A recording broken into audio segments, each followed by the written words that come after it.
Hi everyone, good morning. I'm really surprised to see so many people in the morning, so great job. Early birds, it's amazing.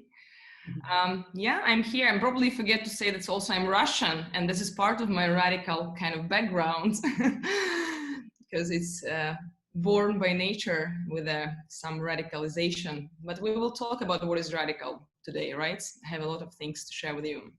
Totally. And so we want to hit you up with the question that we've just been working on. So, like, what is your general association with the word radical? Yeah, I really want to share with you a little journey of these last days. When you called me and named me a topic, I was very, very excited because, of course, radical intuitively means many things for us.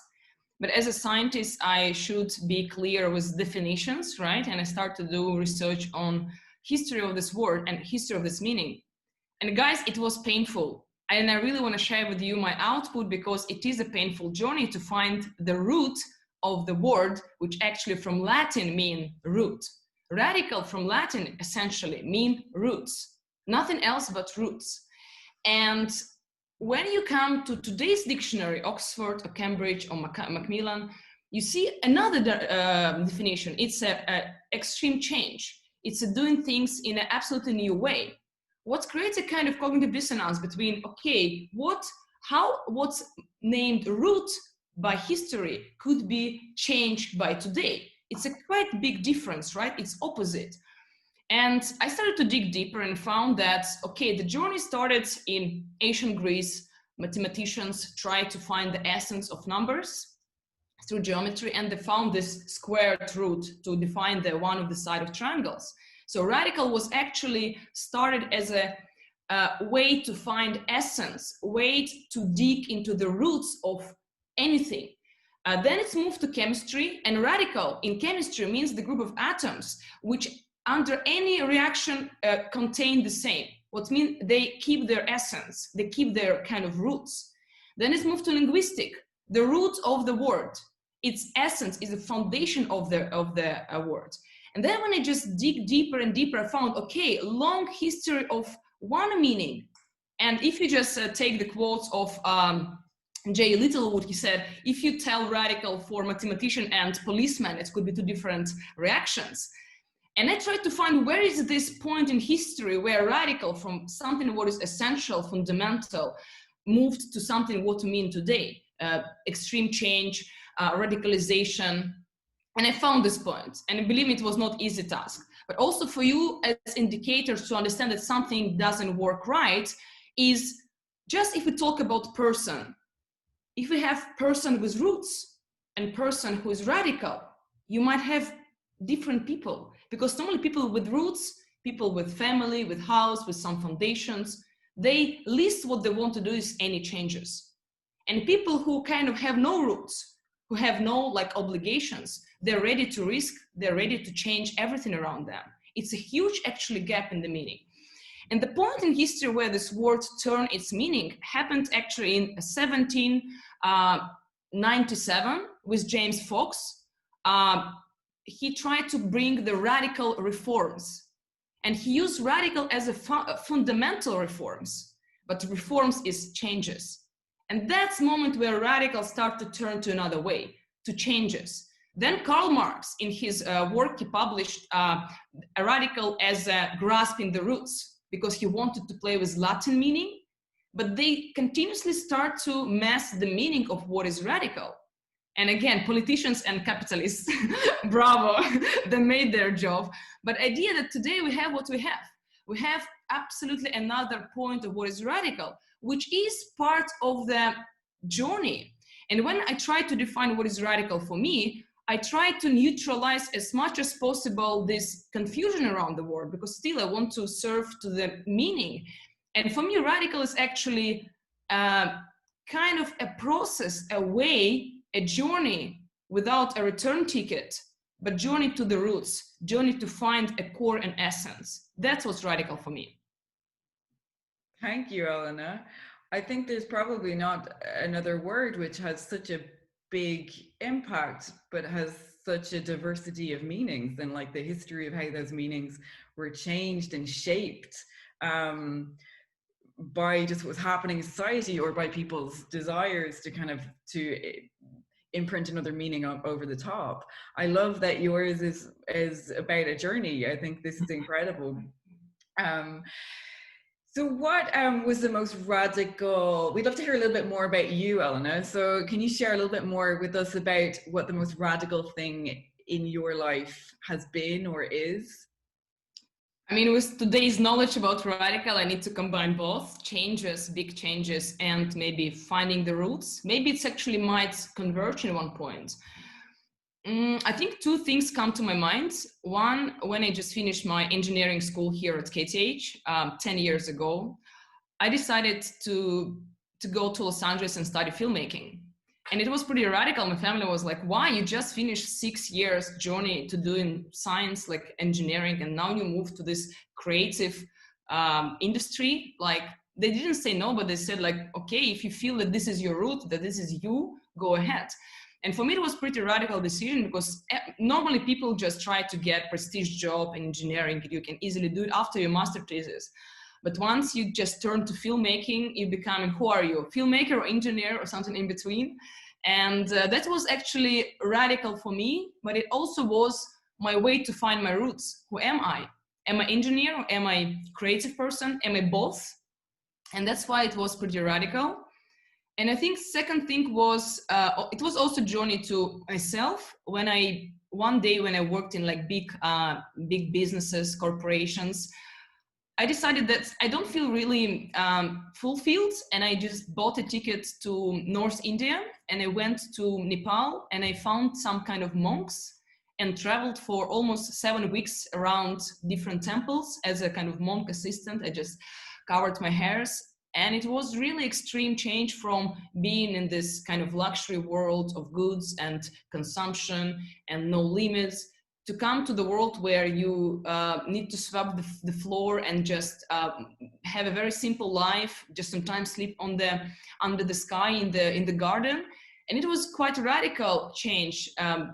In both cases, with filmmaking and with this Buddhistic journey, my family came to me with a question. For example, my sister came when I did this like journey in exploring what is Buddhism. She asked me, Elena, can you meditate not in the mountains, but in the cities? Can you keep your mind and your emotions under control, not when it's nothing around, only silence and silent people, but can you do the same when you are in the like noise of the cities, noise of the actions? Can you be as calm as there, but in the megapolises? And I found, this might be a challenge accepted. And I moved back to big cities, like I moved to Hong Kong and started to experience, can I keep the same level of calmness, clarity of seeing things, but being surrounded by distortions? So that was pretty radical experiences for me. So now you're in Stockholm, and is this a radical experience for you too, being here? I mean, I think it's always radical to be immigrant, especially if you have even if we're close, Sweden and Russia, we are very, very different, And I think that it was pretty radical to turn away from my culture and turn and look to the new type of culture for me. But again, it's about searching the roots in the meaning of radical for me. And I found that I'm from Siberia, from north of Russia, and I found a lot of similarities, but in the deep meaning of what is Sweden and what is Swedish, like nature experiences, like deep respect to environment, to be connected with people. Because in Siberia, to survive, you need to team up because it's so cold, and it's networking by climate actually, and pretty similar in Scandinavia, all Scandinavia. So it was pretty radical to move here to Sweden, but at the same time, for me, it was combined change and finding the roots.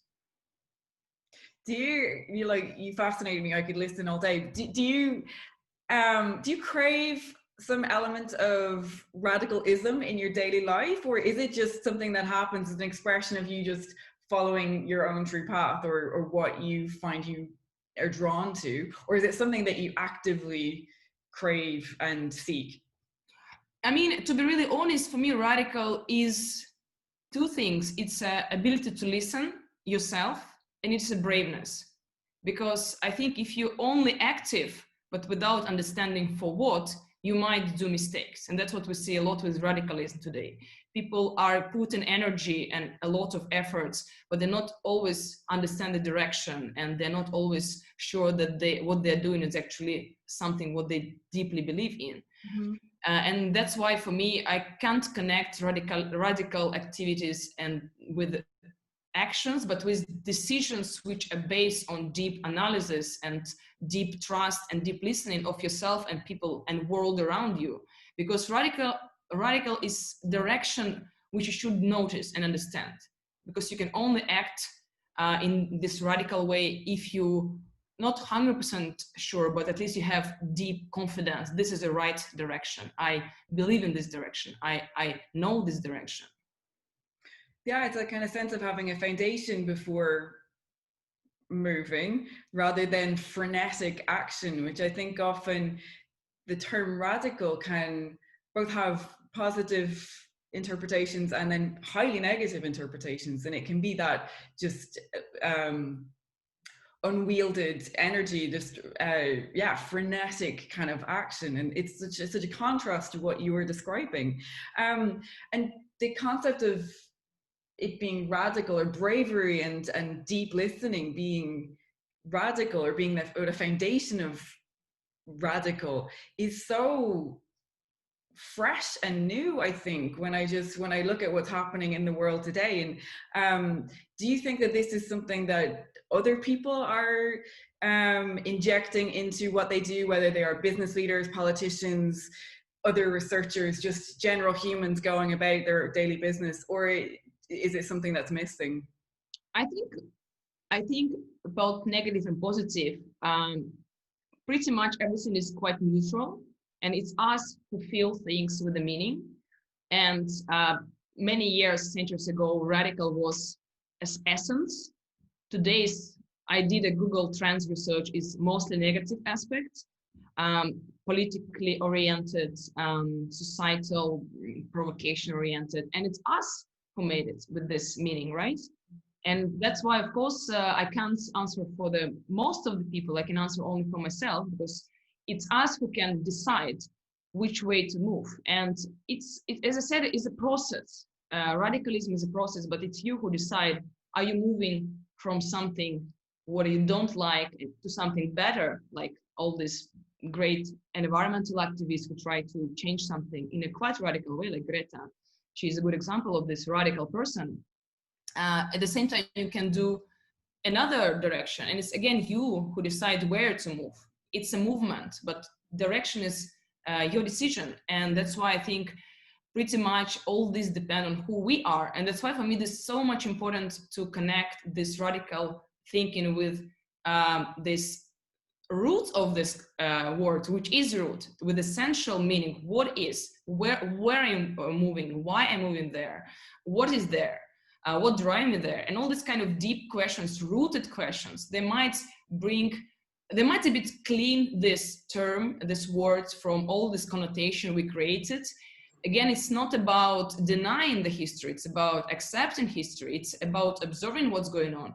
For me, it's about being neutral observer and seeing what's actually happening in this world, and don't judge and don't try to conclude, but try to kindly observe actually even this movement of the world. Maybe it's moved this way, but now we have a power, because we have a knowledge to move it another direction, to move it to a little bit navigate it. And again, it's us who navigate history, processes, future, and so on and so on. And so from that perspective, what do you observe in the world today that you see as being radical in society or business? It's easy to say what is not radical these days, especially. But if I just need to pick maybe three things, number one, for sure, pretty radical is our everyday lifestyle, how we and why we do every day. I think world is under heavy shake, and the shake brings us all this kind of meaning. Okay, do I live the same day as I lived like 1 year ago? What did change? So everyday life. That's brought me also to understanding that we change a lot in our way of interacting with each others, with ourselves, with just everything around us. And for me, pretty radical is actually the way we interact with the world, all these travel things, and from being very dynamic, we move to quite static lifestyle. And I think if it continue in the same way, I mean, pandemic thing and so and all this related lockdowns, we might come to the point that cities we designed for centuries get a bit obsolete. For me, when I see all these empty streets, I feel a bit post-apocalyptic, you know, this feeling that, wow, something what was a creation of humanity for centuries now getting just abandoned. And with this lockdown, I think we will rethink the dynamic of life, the meaning of dynamic, and the destinations, like where I am should be, where is the best place for me. Do I need to be in this concrete box, or there's any other ways to experience my everyday life, to be safe, to be healthy, to live sustainable? This is kind of linking in with what you were studying, though, Elena, what you're researching, and so I would love to hear more about what you spend your days digging into and what you're learning about us and as people and how we live, and yeah, please share. Yeah, actually, it's funny because my PhD is about making our homes amazing place, a better place, with knowledge about processes, people, and what we can do more for people indoor. And you know, when I had Corona in March, I think I was one of the first person who get it from Chinese delegation. And I was no one knew anything about it. And when I was locked in this concrete box for 3 weeks, because I really afraid to even bring my trash out, because I thought maybe I will do something with my neighbors. I really was paranoid about leaving my home for 3 weeks. I was completely locked. And I thought a lot, of course. When you are in this condition, I was in a deep thinking mode, and I tried to understand, okay, what I'm doing for this space, how much better I can do it, how much safer I can do it, because this is my job to bring solution for our homes. And I start to think that I don't feel safe, not for myself, I don't feel safe for other people being in this space right now. All this thinking, what if ventilation, what if? I really had a lot of thinking, and I found that I don't, maybe even if I bring all possible features to our homes, it's still not enough to make people feel safe. And then I start to remember what was the last places and spaces which made me feel safe from the point of social responsibility and from the point of my responsibility for my life and my being. And I found it's actually my trips to Iceland, my trips to Norway, even my trips to Skåne, where I rented this little house nearby the lake, felt emotion-wise, like experience-wise, felt way safer. And I found, what if our cities might need a plan B to be kind of deurbanized, not to decline the city as a concept, but to understand what if we need to have this scenario. Because today's like rural lifestyle is mostly associated with farming, right? What if us metropolitan people who like culture, socialization, and all these values which cities are giving to us, what if we need to distribute it in another way, in decentralized way? And that's what I started to research now after COVID time to prepare my postdoc topic, to explore the ways how modern Sweden particularly might create deurbanization strategies and counter-urbanization strategies. How can we leave cities if we need to leave? How we can do it in the best possible way with all knowledge we have? Because today we don't have the strategies, off-grid systems, housing, mobility. There are so many components which are not at place. And that's what I'm trying to dig deeper. And I think it's quite radical for a person who loves cities, who lives in 5 biggest capitals, say, bye-bye, I want to spend some time out of the city. I feel something radical, at the same time something as a root searching. Again, I'm just trying to explore topic and subject. I don't want to make any movements or manifestations because I'm a scientist, I'm not activist. But to explore this way, it's something what start to attract me and start to make me feel curious, that I want to gain more knowledge about this, explore territories, explore ways, explore conditions. What are your findings so far in terms of looking at this radical concept of deurbanization?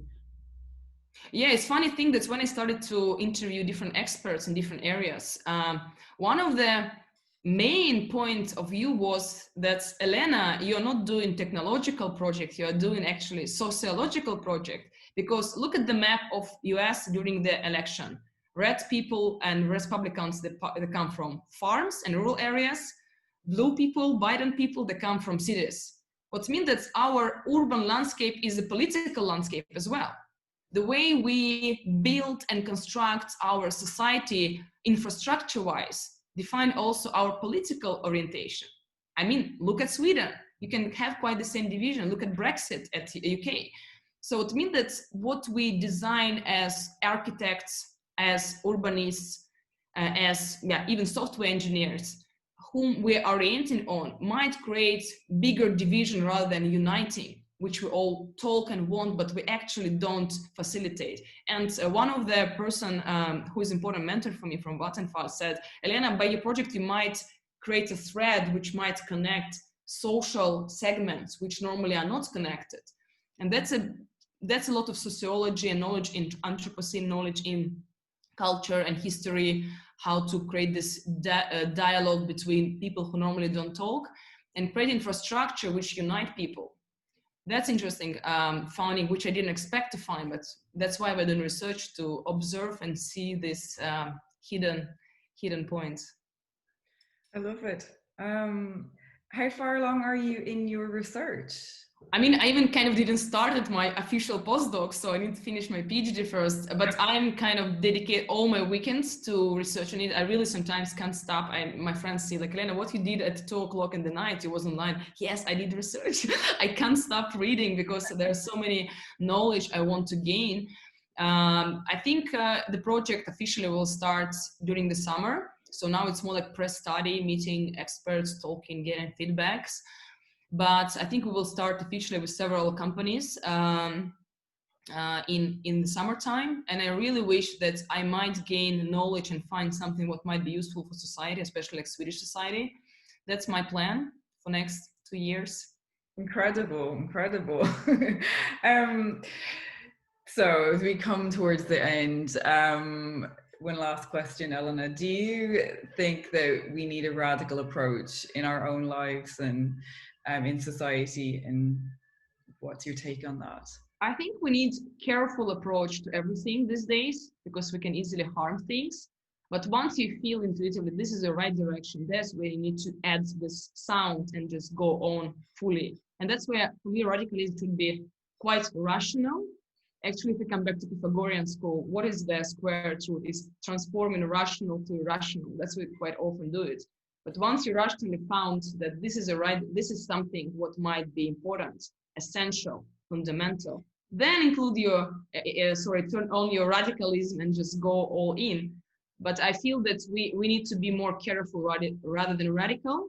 But once you feel intuitively or knowledge-wise, you have all indicators, yeah, that's a way. Try to be active, brave, honest, and as people said, kind. Incredible. Guys, do you guys have any questions for Elena while we have some time left? Eric, were there any questions? Viva, there are some questions in the Miro board. Oh, cool. Great, let's head over to the Miro board.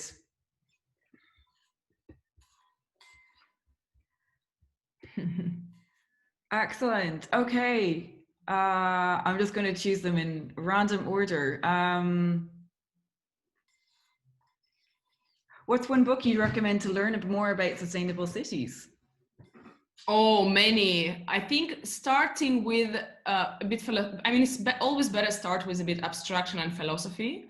My favorite architect thinker is Christopher Alexander, who wrote a book, Pattern Language. And he's exploring how you can really observe these patterns of life. And it's not related to how high is building or how many bricks you use in your construction. It's come to kind of this roots of understanding what is life and how to build around this life. And I think he created this amazing thinking about cities in the pattern way, in the livable way. So Christopher Alexander, Pattern Language to start. And then I can actually send to organizer a big list of books on sustainability and cities. So cool. We will share the book recommendations with you guys afterwards. So next question. What was the process of setting up VR Cyfest and what was most radical about it?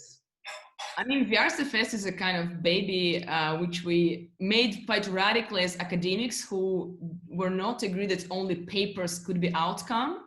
Me, my dearest friend Lididona, and Ina, we decided that, oh, why science might not be fun, might not be interactive, might not be exciting. And when I just tried one commercial in VR, I don't want to name brand, but it was a big industrial brand. I like, oh my gosh, such level of details, advancement, and quality. Why we don't have the same kind of projects about cancer research, about CRISPR-9? And I was so kind of angry and also motivated to bring it to science. That's why I said, okay, I have some free time. I am ready to volunteer and contribute to make this platform where we can bring science into VR and we can bring art into VR, because science without art, I don't see, I think it's one. And that was quite radical because almost everyone were against us. Like, come on, write your papers and just, why you need to change? Everything is perfect. I said, no, science should be attractive. People should love science by experiencing it, by seeing it, not only reading very complicated text.